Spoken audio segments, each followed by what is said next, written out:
ಅಕ್ಕಪಕ್ಕದ ಗ್ರಾಮಸ್ಥರು ಹಾಗೂ ದಕ್ಷಿಣ ಕನ್ನಡ ಏ ಪಲ್ಲು ನನ್ನ ಫ್ರೆಂಡ್ಸಿಗೆ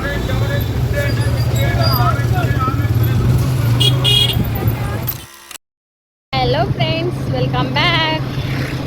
ಗುಡ್ ಮಾರ್ನಿಂಗ್. ಸೊ ಎಲ್ಲರಿಗೂ ಸಂಕ್ರಾಂತಿ ಹಬ್ಬದ ಶುಭಾಶಯಗಳು. ನಾವಿವತ್ತು ಮಾರ್ನಿಂಗ್ಗೆ ಮನೆಯಲ್ಲಿ ಎಲ್ಲ ಪೂಜೆ ಎಲ್ಲ ಮುಗಿಸ್ಕೊಂಡು ಇವತ್ತು ನಾವು ರಾಯರ ಮಠಕ್ಕೆ ಹೋಗ್ತಾ ಇದ್ದೀವಿ. ಈ ಟೆಂಪಲ್ ಬಂದುಬಿಟ್ಟು ನಮ್ಮ ಮನೆ ಹತ್ರನೇ ಇರೋದು. ನಮ್ಮ ಮನೆಯಿಂದ ಒಂದು 5 ಕಿಲೋಮೀಟರ್ ಆಗುತ್ತೆ. ಸೊ ಇದು ಎಲ್ಲಿ ಬರುತ್ತೆ ಅಂತ ನೋಡೋಣ. ಪೂಜಾಯ ರಾಘವೇಂದ್ರಾಯ ಸತ್ಯಧರ್ಮರತಾಯ ಚ ಭಜತಾಂ ಕಲ್ಪವೃಕ್ಷಾಯ ನಮತಾಂ ಕಾಮಧೇನುವೆ. ಈ ಕಾಮಧೇನು ಕ್ಷೇತ್ರವನ್ನು ಮಿನಿ ಮಂತ್ರಾಲಯ ಎಂದು ಕೂಡ ಕರೀತಾರೆ. ಸೊ ಇದರ ಎಕ್ಸಾಕ್ಟ್ ಲೊಕೇಶನ್ ಬಂದ್ಬಿಟ್ಟು ನಾವಿಲ್ಲಿ 8 ಮೈಲಿಂದ ಹೋಗ್ತೀವಿ ಅಂತಂದ್ರೆ ನೆಲಗದರನಹಳ್ಳಿ, ಇಂದ್ರಾನಗರ, ಗಂಗೋನಹಳ್ಳಿ, ಲಕ್ಷ್ಮೀಪುರ ಬಿಟ್ಬಿಟ್ಟು ನೆಕ್ಸ್ಟ್ ಸ್ಟಾಪೇ ಒಡ್ಡರಹಳ್ಳಿಯಲ್ಲಿ ಈ ಕಾಮಧೇನು ಕ್ಷೇತ್ರ ಬರುತ್ತೆ. ಸೊ ನಾವಿಲ್ಲಿ ಮಾದನಾಯಕನಹಳ್ಳಿ ಆ್ಯಂಡ್ ದಾಸಂಪುರದಿಂದಲೂ ಕೂಡ ಇಲ್ಲಿ ಬರ್ಬೋದು. ಕಾಮಧೇನು ಕ್ಷೇತ್ರದ ದರ್ಶನ ಬಂದ್ಬಿಟ್ಟು ಮಾರ್ನಿಂಗ್ 8:30ಇಂದ ಈವ್ನಿಂಗು 5:30ವರೆಗೂ ಇರುತ್ತೆ. ಗುರುವಾರದ ದಿನ ಸಂಡೇ ಟೈಮು ಹಬ್ಬಗಳಿದ್ದಾಗ ಮಾರ್ನಿಂಗ್ 8:30ಇಂದ ನೈಟು 10:30ವರೆಗೂ ಓಪನ್ ಇರುತ್ತೆ. ಇಲ್ಲಿ ನೋಡಿ ಶ್ರೀ ಕಾಮಧೇನು ಕ್ಷೇತ್ರ, ಶ್ರೀ ಕಾಮಧೇನು ಸನ್ನಿಧಿಗೆ ನಾವು ಬಂದು ಸೊ ಇಲ್ಲಿ ನೋಡಿ ತುಂಬ ಜನ ಇದ್ದಾರೆ. ಸಂಕ್ರಾಂತಿ ಹಬ್ಬ ಇರೋದ್ರಿಂದ ಇಲ್ಲಿ ಪಾರ್ಕಿಂಗ್ ಮಾಡೋಕ್ಕೂ ಕೂಡ ಆ ಕಡೆ ಪ್ಲೇಸ್ ಇಲ್ಲ. ಈ ಕಡೆ ತಂದುಬಿಟ್ಟು ಪಾರ್ಕಿಂಗ್ ಮಾಡಿ ಹೋಗ್ತಾ ಇದ್ದೀವಿ. ಆ್ಯಕ್ಚುಲಿ ಗುರುವಾರ ಟೈಮ್ ಬರ್ತಿದ್ದು ಮಾರ್ನಿಂಗೇ ಬಂದುಬಿಟ್ಟು ಹೋಗ್ತಿದ್ವಿ, ಯಾಕೆಂತಂದರೆ ತುಂಬ ಜನ ಇರ್ತಾರೆ ಅಂತ. ಸೊ ನಾವಿವತ್ತು ಮಾರ್ನಿಂಗ್ ಬರೋಕ್ಕೆ ತುಂಬ ಅರ್ಜೆಂಟಿಂದ ರೆಡಿ ಆದ್ರೂ 11:30 ಆಯಿತು ರೆಡಿಯಾಗಿ ನಾವು ಮನೆ ಬಿಡೋಕ್ಕೆ. ಸೊ ಇಲ್ಲಿ ಬಂದಾಗ ನಮಗೆ 12:05 ಆಗಿದೆ. ಸೊ ನೋಡಿ ಎಷ್ಟು ಜನ ಇದ್ದಾರೆ ಅಂತಂದರೆ ಈ ಕಡೆನೇ ನೋಡಿ ವೆಹಿಕಲ್ಸ್ ಅಂತೂ ತುಂಬಾ ಇದ್ದಾವೆ. ಬಿಸಿಲಂತೂ ಮುಖಕ್ಕೆ ಹೊಡಿತಾ ಐತೆ, ಸಿಕ್ಕಾಪಟ್ಟೆ ಬಿಸಿಲು. 12 ಗಂಟೆಗೆ ಸಿಕ್ಕಾಪಟ್ಟೆ ಬಿಸಿಲು. ಗೈಸ್, ಇನ್ನೂ ನನ್ನ ಚಾನಲ್ನ ಸಬ್ಸ್ಕ್ರೈಬ್ ಮಾಡಿಲ್ವೋ, ಪ್ಲೀಸ್ ನನ್ನ ಚಾನಲ್ನ ಸಬ್ಸ್ಕ್ರೈಬ್ ಮಾಡ್ಕೊಂಡು ನೋಡಿ. ಹಾಗೆ ಹೊಸದಾಗಿ ಯಾರ್ಯಾರು ನೋಡ್ತಾ ಇದ್ದೀರೋ ಪ್ಲೀಸ್ ನನ್ನ ಚಾನಲ್ನ ಸಬ್ಸ್ಕ್ರೈಬ್ ಮಾಡಿ. ಈ ವಿಡಿಯೋ ನಿಮಗೆ ಇಷ್ಟ ಆದರೆ ಲೈಕ್ ಮಾಡಿ, ಶೇರ್ ಮಾಡಿ, ಕಮೆಂಟ್ ಮಾಡಿ.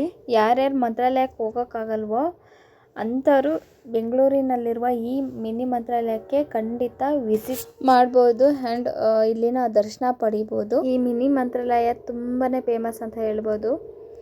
ಇಲ್ಲಿನ ಮಹತ್ವ ಏನೆಂದರೆ ವಾರಕ್ಕೊಮ್ಮೆ ಆದರೂ ದೇವಸ್ಥಾನಕ್ಕೆ ಭೇಟಿ ನೀಡುವ ಭಕ್ತರು ಆಶೀರ್ವಾದ ಪಡೆದು ಪವಾಡಗಳನ್ನು ಅನುಭವಿಸಿರುತ್ತಾರೆ.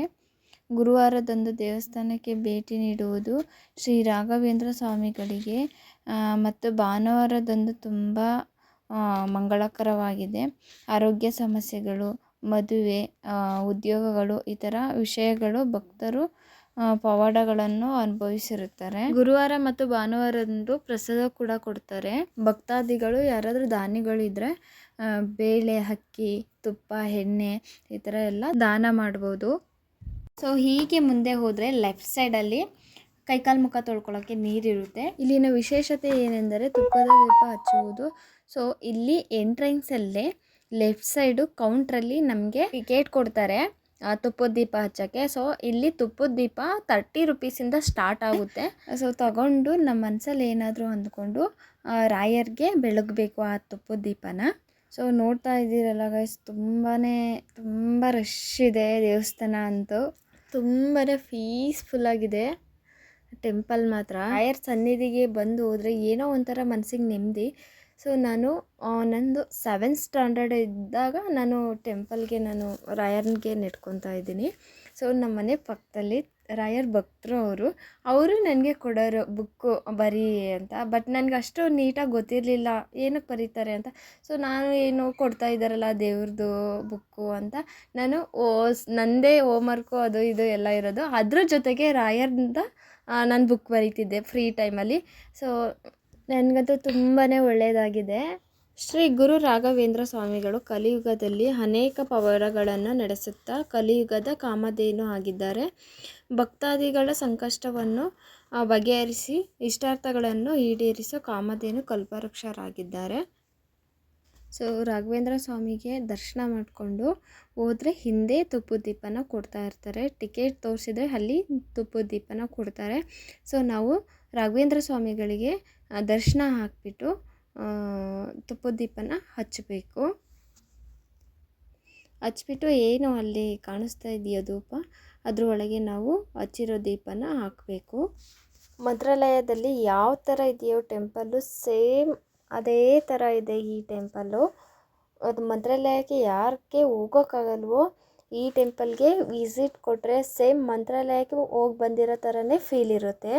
ಕಾಮಧೇನು ಕ್ಷೇತ್ರದ ವಾಸ್ತುಶಿಲ್ಪದ ಬಗ್ಗೆ ಹೇಳಬೇಕೆಂದರೆ ಬೃಂದಾವನವನ್ನು 12 ಕಲ್ಲಿನ ಕೆತ್ತನೆಯ ಕಂಬಗಳಿಂದ ನಿರ್ಮಿಸಲಾಗಿದ್ದು, ಗರ್ಭಗುಡಿ ಪ್ರವೇಶ ದ್ವಾರದ ಮುಂದೆ 2 ದೊಡ್ಡ ಆನೆಗಳನ್ನು ಸ್ಥಾಪಿಸಲಾಗಿದೆ. ಮತ್ತು ಕಾಮಧೇನು ಕ್ಷೇತ್ರ ಒಂದೇ ಒಂದು ಸಾಲಿಗ್ರಾಮ ಕಲಿಯುಗ ಗರ್ಭಗುಡಿ ವಿಗ್ರಹವನ್ನು ಹೊಂದಿದೆ. ಒಂದೇ ಒಂದು ಸಾಲಿಗ್ರಾಮದಲ್ಲಿ 3 ದೇವರ ವಿಗ್ರಹ ಕೆತ್ತಿದ್ದಾರೆ. ಅದು ಭೂವಾರ ಸ್ವಾಮಿ, ಆಂಜನೇಯ, ಶ್ರೀ ರಾಘವೇಂದ್ರ ಸ್ವಾಮಿಗಳು. ಇದು ಇಲ್ಲಿನ ವಿಶೇಷ.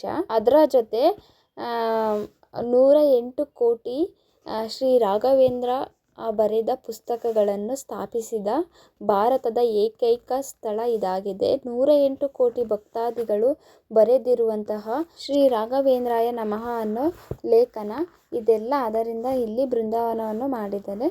ಇದನ್ನು ಮೃತ್ತಿಕಾ ಬೃಂದಾವನ ಎಂದು ಕೂಡ ಕರೆಯುತ್ತಾರೆ. ಸೊ ಇಲ್ಲಿ ಆವರಣದಲ್ಲಿ ತುಳಸಿ ತೋಟ ಕೂಡ ಇದೆ.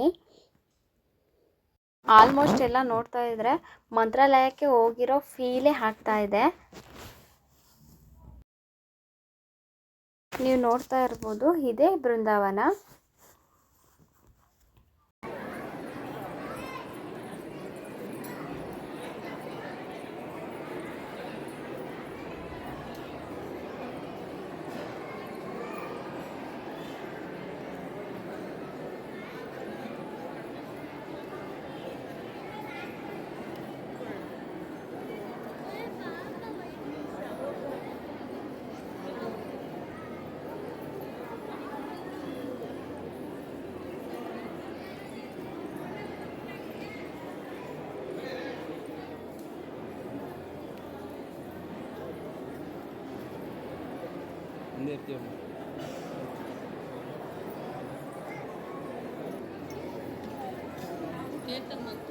ರಾಯರ ಮಠದಲ್ಲಿ ನೀಡಿರುವ ಮಂತ್ರಾಕ್ಷತೆಯನ್ನು ನಾವು ತಲೆಯ ಮೇಲೆ ಸರಿಯಾಗಿ ಹಾಕಿಕೊಳ್ಬೇಕು.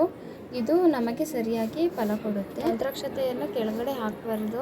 ಅದನ್ನು ಕೆಳಗಡೆ ಎಲ್ಲ ಹಾಕಿದರೆ ನಾವು ರಾಯರಿಗೆ ಅಪಮಾನ ಮಾಡ್ದಂಗೆ. ಯಾವುದೇ ರೀತಿ ಆರೋಗ್ಯ ಸಮಸ್ಯೆಗಳಿಂದ ಮುಕ್ತಿ ಹೊಂದಬೇಕು ಅಂದರೆ ಮಂತ್ರಾಕ್ಷತೆ ಒಳ್ಳೆ ಕಾರ್ಯ ಮಾಡುತ್ತೆ. ರಾಯರ ಮಠದಲ್ಲಿ ಕೊಟ್ಟಿರುವಂತಹ ಮಂತ್ರಾಕ್ಷತೆಯನ್ನು ಒಂದು ಬಿಳಿ ಬಟ್ಟೆಯಲ್ಲಿ ಹಾಕಿ ಅದನ್ನು ನಮ್ಮ ಬಲ ಭಾಗದ ಜೇಬಿನಲ್ಲಿ ಮನೆಗೆ ತರಬೇಕು.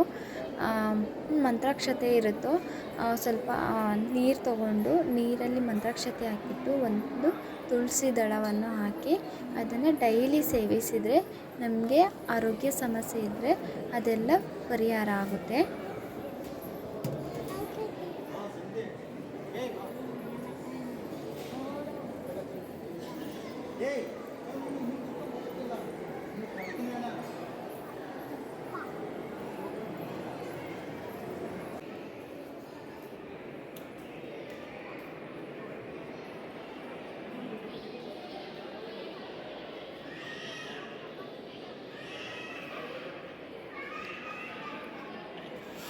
ಹಾಗೆ ಇಲ್ಲಿ ಶ್ರೀವಲ್ಲಿ ಮತ್ತು ಶ್ರೀ ಕಲ್ಪವಲ್ಲಿ ಅಮ್ಮನವರು ಇದ್ದಾರೆ.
ಹಾಗೆ ಇಲ್ಲಿ ಪೂಜಾ ಭಂಡಾರ ಶಾಪಿಂಗ್ ಇದೆ.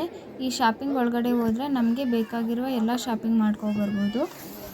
ಸೊ ಇಲ್ಲಂತೂ ಬುಕ್ಸ್ ಅಂತೂ ತುಂಬ ಚೆನ್ನಾಗಿರ್ತವೆ, ಎಲ್ಲ ರೀತಿ ಬುಕ್ಸ್ ಇರ್ತವೆ.